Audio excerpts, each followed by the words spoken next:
Guys जसं की बघू शकता आपण आलोय इकडं पाऊस पडतोय जरा ऍक्च्युली जरा 2 मिनिटं प्रश्न विचारू यांना. ऍक्च्युली मला सांगा की तुमच्याबद्दल सांगा आधी. माझं नाव शिवतेज प्रशांत करंजकर आहे. माझ्या वडिलांचं नाव प्रशांत विश्वनाथ करंजकर आहे आणि मी 6वीत आहे. आणि me little flower English medium स्कूलमध्ये आहे. बास बास. आणि आता आपण ह्यांना विचारू इथं पाऊस किती पडतोय या रस्त्याला. ह्या रस्त्याला दररोज थोडं थोडं भुरभुर आणि पाऊस येतो.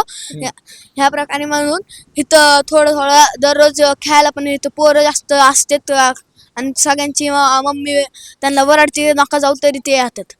ऍक्च्युली मला एक प्रश्न विचारायचा की इंग्लिश कशी बोलायची. इंग्लिश आपलं एक इंग्लिशचा ॲप आहे त्याच्यावर आपण बोलू शकतो. शिकायची तर एखादीला आपण टीचर आपले ट्युशनच्या त्यांच्याकडनं विचारून शिकू शकतात. ह्या प्रकारे मग आपण ट्युशनला जात असेल तर ट्युशनच्या मिसला विचारून घेऊ शकता. अच्छा, तुझी हॉबी काय आहे. माझी हॉबी क्रिकेट आहे. क्रिकेट. अजून स्विमिंग. युट्यूबला काय बघत असतो तू, कुठला कंटेंट बघतो. युट्यूबला माझा भाऊ मोबाईल जास्त तर घेतो म्हणून माझा भाऊ जास्त तर देवाचे नाही तर आणि गाड्यांचे व्हिडिओ लावतो. नाही तुझ्या भावाचं नाही, तुला विचारलं की ऍक्च्युली मध्ये कुठला कंटेंट बघतो तू. मला जास्त तर अव्हेंजर्सचं आवडतं. अव्हेंजर्स. आणि शाळेतून आल्यावर तू काय करतो. शाळेतनं आल्यावर मला 1 तास असतो. मग मी त्यात खाऊन पिऊन टी व्ही बघतो. मग मला 4 वाजता ट्युशनला जायला लागतं. 6ला येऊन मग मला अभ्यास करतो मी. बघू शकता गाईज माझा मित्र. कसं वाटलं तुला मला भेटून. मला काय प्रश्न विचारायचे का तुला. नाही ना, तुम्हाला फक्त एवढं विचारायचं होतं तुम्ही कुठनं आले आहेत ते एकदा विचारायचं होतं मला. मी इथंच राहतो ऍक्च्युली मध्ये. मी त्या बिल्डिंगमध्ये राहतो, सुयोग बेकरीच्या बाजूच्या बिल्डिंगमध्ये राहतो. मी भेकरे नगरमध्ये राहतो गाईज. सोना स्कूल आहे जसं की आता हा आहे little flower English medium school right. तर तुझ्या शाळेबद्दल तुला कुठला सब्जेक्ट आवडतो तुझ्या शाळेमधला. मला शाळेमधला जॉग्रफी सब्जेक्ट लय आवडतो. किती सब्जेक्ट आहेत तुला. 7. तुला मार्क किती पडतात. आता तू कितवीला आहे. मी आता 6वीला आहे. किती किती किती मार्काचा पेपर असतो तुमचा. माझा 40 मार्काचा पेपर असतो. त्यामध्ये सब्जेक्ट मध्ये तुला किती किती मार्क पडतात. मला 20 39 असे पडतात.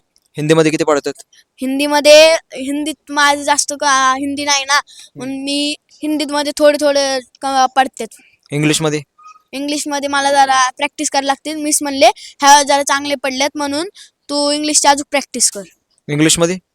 इंग्लिशमध्येच मला पहिल्यांदा मला असे 10 मार्क पडलेले. नंतर मला इंग्लिश मिस म्हणले तू हळूहळू नीट प्रॅक्टिस कर. मग मला हळूहळू जास्त मार्क पडत राहिले. कशामुळे तुला आता 10 मार्क पडतात इंग्लिशमध्ये काय वाटतंय.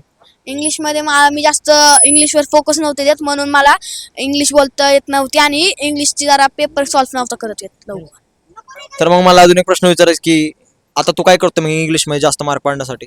इंग्लिशमध्ये जास्त मार्क पाडण्यासाठी मी टीचरला पण विचारतो इंग्लिशमध्ये हे उत्तर कसं येईल. त्यामुळं तसं इंग्लिश मिस म्हणतात तू अजून फोकस करायला असंच तू केलं तर अजून तुला चांगले मार्क पडतील. तुला काय सांगायचं आता मग जो बघत असेल त्याला इंग्लिश बोलण्यासाठी. इंग्लिश बोलण्यासाठी तुम्ही किती पण प्रॅक्टिस करा पण जास्त प्रॅक्टिस करा. त्यामुळं तुमची जास्त प्रॅक्टिस होईल म्हणून तुम्ही चांगलं मोठं चांगली हे करू शकता जॉब. थँक्यू. बघू शकता इथे किती जण आलेले आहेत ऍक्च्युली. 1 2 3. कुणाला यायचंय का व्हिडिओमध्ये. त्यांची शरम दाखवा जरा. या इकडे या तुम्ही जरा इकडे या. हा या जरा इथं थांबा. व्हिडिओ बंद कर.